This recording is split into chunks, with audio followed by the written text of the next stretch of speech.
بسم اللہ الرحمن الرحیم۔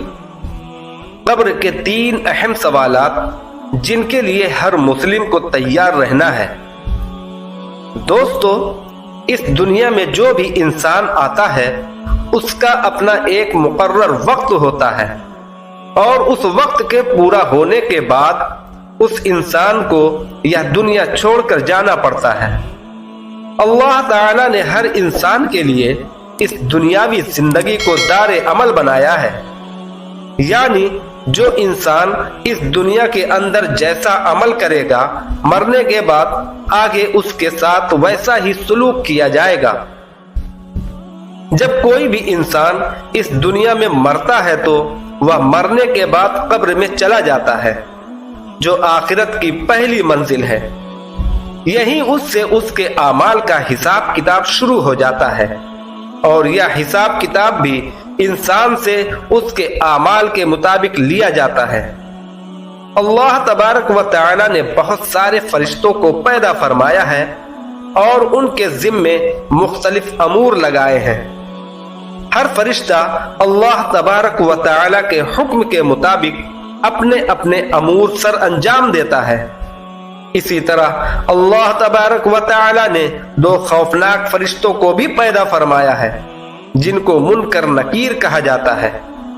اللہ تبارک و تعالی نے ان دونوں فرشتوں کے سپرد یہ کام دیا ہے کہ یہ ہر مرنے والے انسان سے اس کی قبر میں سوال جواب کرے۔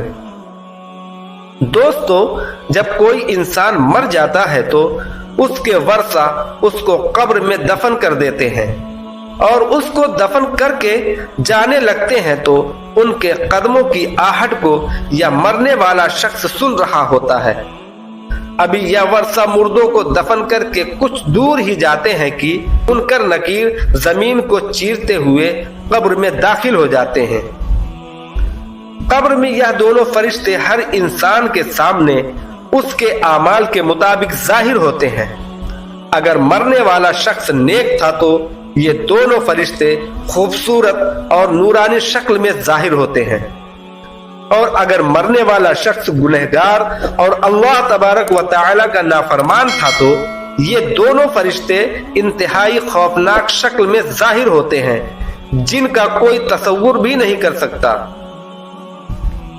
حدیث پاک میں آتا ہے کہ حضرت ابو ہریرہ رضی اللہ تعالی عنہ سے روایت ہے کہ رسول اللہ صلی اللہ علیہ وسلم نے ارشاد فرمایا کہ جب میت قبر میں دفن کر دی جاتی ہے تو اس کے پاس 2 نیلی آنکھوں والے فرشتے آتے ہیں۔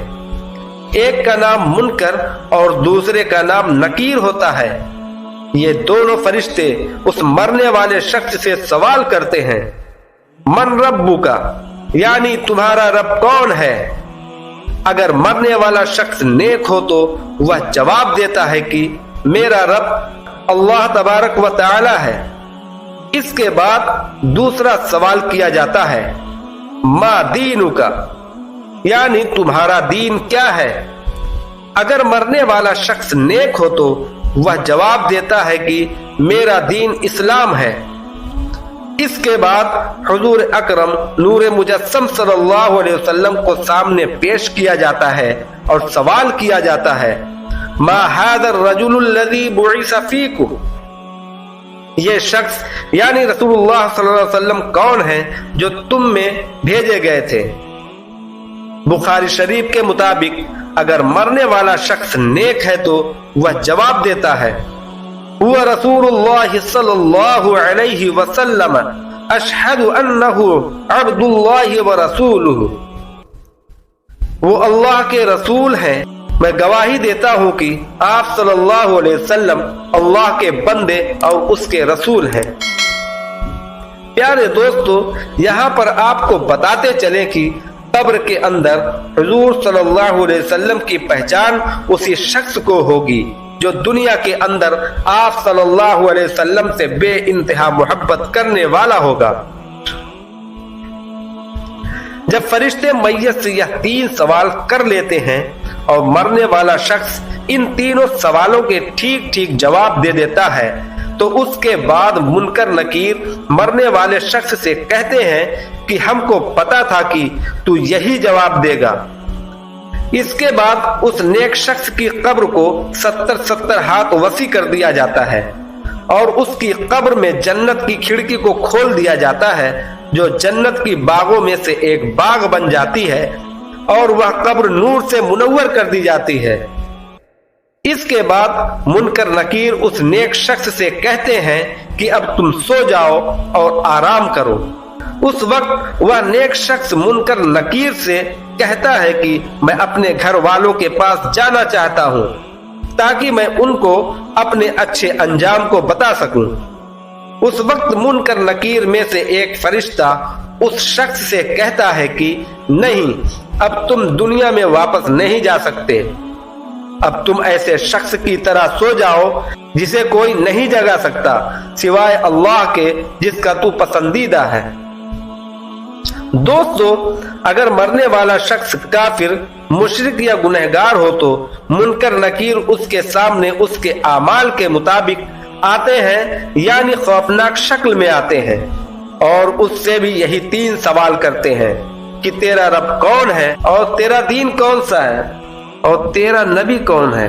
تو مرنے والا کافر، مشرک یا گنہگار شخص ان سوالوں کے جواب میں کہتا ہے کہ تم جو مجھ سے پوچھ رہے ہو میں اس کے متعلق کچھ نہیں جانتا، مجھے اس کے بارے میں کچھ علم نہیں۔ پھر فرشتے اس شخص سے کہتے ہیں کہ ہم جانتے تھے کہ تو یہی جواب دے گا۔ اس کے بعد زمین کو حکم ہوتا ہے کہ تو آپس میں مل جا، بس اس کے بعد زمین تنگ ہونا شروع ہو جاتی ہے، یہاں تک کہ زمین آپس میں مل جاتی ہے اور اس مرنے والے شخص کی پسلیاں ایک دوسرے کے اندر پیوست ہو کر ٹوٹ جاتی ہیں، اور اس شخص کی قبر میں جہنم کی کھڑکی کو کھول دیا جاتا ہے اور اس کی قبر کو جہنم کے گڈھوں میں سے ایک گڈھا بنا دیا جاتا ہے، یہاں تک کہ یہ شخص قیامت تک اسی عذاب کے اندر مبتلا رہے گا۔ منکر نکیر اللہ تبارک و تعالی کے کتنے بڑے فرشتے ہیں اور ان کی شکل و صورت کیسی ہے، اس کے متعلق حدیث پاک میں آتا ہے کہ منکر نکیر 2 بڑے بڑے قد کے فرشتے ہیں۔ یہ فرشتے اتنے بڑے ہیں کہ ان کے دونوں کندھوں کا درمیانی فاصلہ 3 دن کے مسافت ہے، اور بعض روایت کے مطابق 3 ماہ کی مسافت ہے۔ ان دونوں فرشتوں کا رنگ سیاہ ہے اور ان دونوں فرشتوں کے بڑے بڑے بال ہیں جو سر سے لے کر پاؤں تک آتے ہیں، اور ان دونوں فرشتوں کی آنکھیں بڑی بڑی دیگ کی طرح ہیں جو سیاہ رنگ کی اور نیلے رنگ کی ہیں، اور ان دونوں فرشتوں کے لمبے لمبے دانت ہیں جن دانتوں کے ذریعے یہ زمین کو چیرتے ہوئے قبر میں داخل ہوتے ہیں۔ حضور صلی اللہ علیہ وسلم نے ارشاد فرمایا کہ ان دونوں فرشتوں کے پاس اتنا بڑا ہتھوڑا ہے کہ اگر روئے زمین کے تمام انسان اور جنات مل کر بھی اس ہتھوڑے کو اٹھانا چاہیں گے تو اسے اٹھا نہ سکیں گے۔ جب یہ ہتھوڑا کسی گنہگار انسان کو مارا جائے گا تو اس کا پورا جسم اور ہڈیاں ریزہ ریزہ ہو جائیں گی۔ اور ایک دوسری روایت میں ہے کہ حضور صلی اللہ علیہ وسلم نے ارشاد فرمایا کہ جب یہ ہتھوڑا کسی انسان کو پڑے گا تو وہ راکھ بن جائے گا۔ دوستو، حضور اکرم صلی اللہ تعالی علیہ وسلم نے ارشاد فرمایا کہ قبر آخرت کی منزل میں سب سے پہلی منزل ہے۔ اگر کسی شخص نے اس سے نجات حاصل کی تو آگے کا معاملہ آسان ہے، اور اگر کوئی شخص قبر سے نجات حاصل نہ کر سکا تو آگے کا معاملہ اس سے کہیں زیادہ دشوار ہے۔ قبر کے عذاب سے بچنے کے لیے رسول اللہ صلی اللہ علیہ وسلم نے جو دعا کثرت سے فرماتے تھے اس کا ترجمہ یہ ہے: اے اللہ، میں عذاب قبر، عذاب دوزخ، زندگی اور موت کے فتنے اور دجال کے فتنے سے تیری پناہ چاہتا ہوں۔ اللہ تبارک و تعالی سے دعا ہے کہ ہمیں نیک اعمال کرنے کی توفیق عطا فرمائے اور ہمیں عذاب قبر سے بچائے، آمین۔